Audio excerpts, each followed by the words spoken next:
What's up, everyone? Another day, another vlog. For today, this is Motovlog and welcome again sa aking channel. Tayo ngayon ay naka-new normal dito sa Pampanga. New normal traffic. New normal kung paano tayo magbiyahe. Oh, nagsikalata ng mga checkpoint. Actually, hindi checkpoint sa quarantine yung checkpoint mismo ng mga LTO enforcer.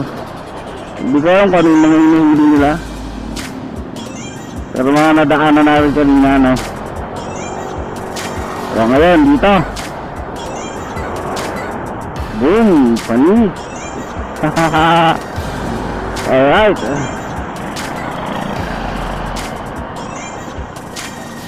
Ay.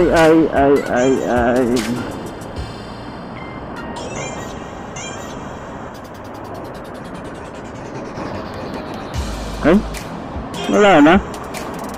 Nandaan ba yun? Patay!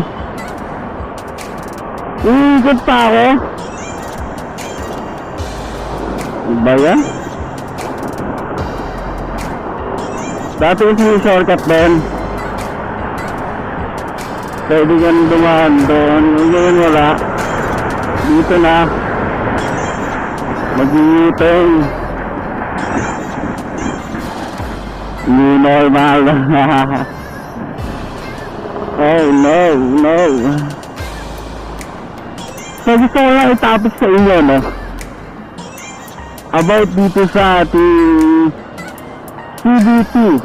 O tinatawag natin pangilid, no? Kasi marami nagtatanong, kailan ba dapat magpalinis ng panggilid ng ating motor? Itong Yamaha Mio 125 at S version. At ano ba yung pakiramdam ng motor kapag kailangan na siyang ipa-CBT cleaning? Kaya ito yung sasabihin ko sa inyo. At kailangan nyo itong malaman.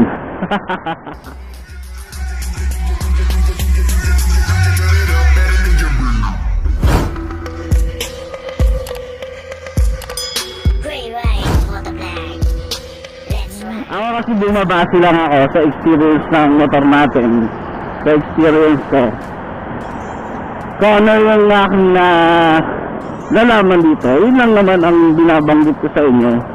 At yun lang naman ang gusto kong ipaalam sa inyo para makatulong din naman sa inyo, no? So ito, habang nagbibiyahe tayo, ayan.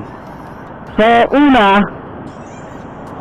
ito nga palang motor natin, di ba, halos 2 years mahigit na. Hindi pa ito nalilinis yung CBT cleaning niya. So soon, magpapalinis na tayo. Kailangan na. Pero itong motor na to, ang odometer nito ngayon ay 25,261 na. 261 na siya. Ayan, 261. So ayun, dahil sabi niya yung odometer niya ay 2 years mahigit na. Ang nagiging problema na nito sa motor na to, una, yung hatak na.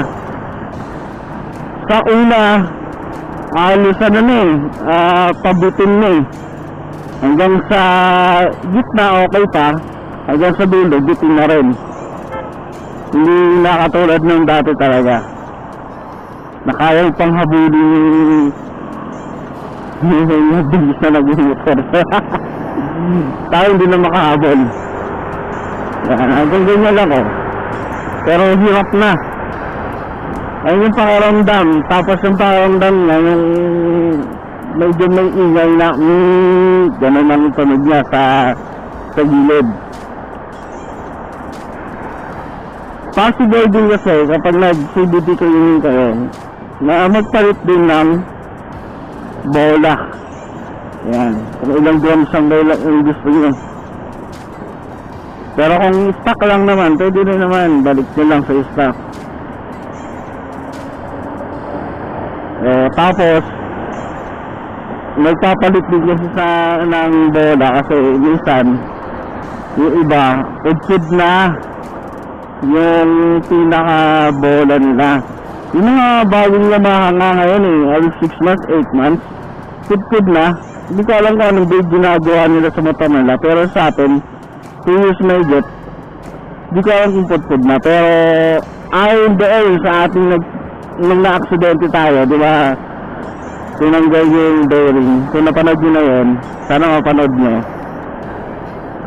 Yan, yung sa rear bearing natin, bumili tayo, tapos tinanggal din yun yung gigit na yun.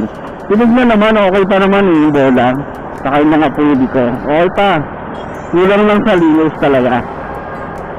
Tapos isa pa dyan, yung ano, sa odometer pwede kayong tumingin. Pwede kayong tumingin sa ano, sa months. Sa odometer lang kayo tumingin. Kung months na, hindi nyo naman ginagamit, diba? Naka-stock lang sa bahay nyo, di na naman nagdudumingin yan. Kaya ang gagawin nyo, odometer. Sa palagay ko, nagpalinis kayo ng CVT cleaning. Kapag ang odometer nyo ay nasa ano na 15 to 17, ganyan. Para sa akin lang isa tayo pero di pa tayo nagpapalinis no?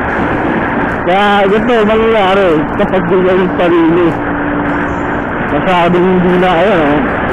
At pwede na ano yung tawag yung anong motor yan, yung Soy 115i ay ba yun? Soy, basta yan yung Soy. Hindi na natin makakabutan no? Kapag na lang tayo.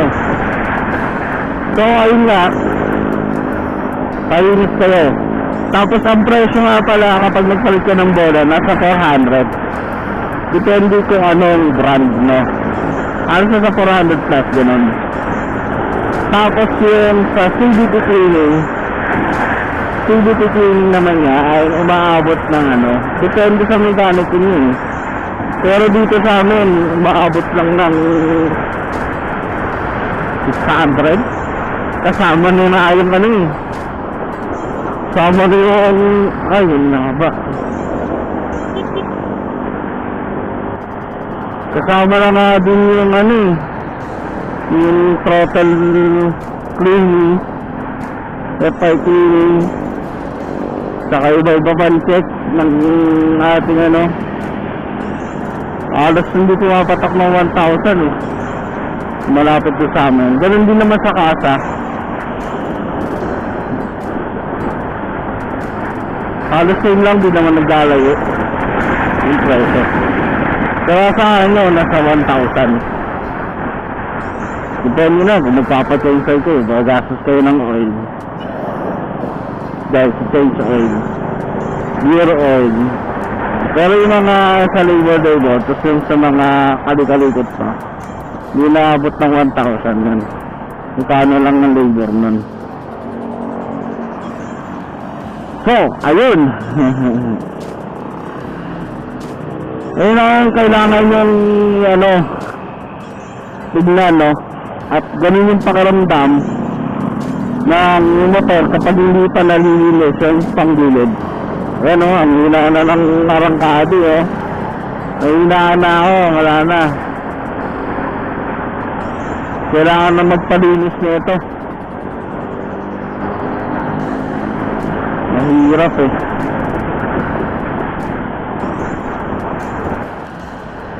So ayun lang gusto kong ibahagi sa inyo.